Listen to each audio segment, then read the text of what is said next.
పాటలను తెలుగు తెరకు పరిచయం చేసిన ఘనత ఏఎన్నార్.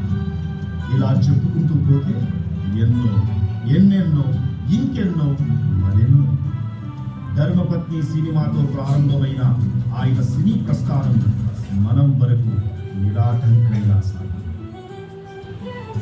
ఎన్నో సాంఘిక, జానపద, పౌరాణిక, చారిత్రక చిత్రాల్లో అద్భుతంగా నటించి నటనకి భాష్యం చెప్పిన నట దిగ్గజం ఏఎన్నార్.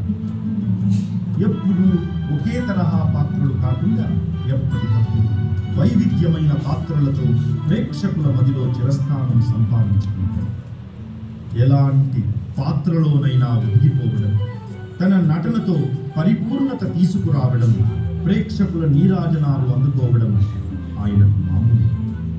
వీరుడిగా, ధీరుడిగా, భక్తుడిగా, భగ్న ప్రేమికుడిగా, భర్తగా, తండ్రిగా, తాతయ్యగా అన్ని వర్గాల ప్రేక్షకులను తన యాక్టింగ్తో మెప్పించారు. సినీ పరిశ్రమ చెన్నై నుండి హైదరాబాదుకు మార్చడంలో ఏఎన్నార్ పాత్ర ఎంతో ఉంది. సినిమా షూటింగుల కోసం చెన్నై వెళ్లాల్సిన అవసరం లేదని హైదరాబాదులో అన్నపూర్ణ స్టూడియోస్ స్థాపించారు.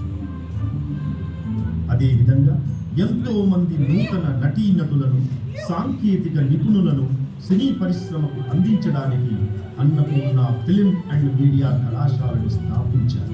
భారతీయ చలనచిత్ర రంగంలో ఆయన అందుకున్నన్ని సత్కారాలు, పురస్కారాలు మరేనటులు.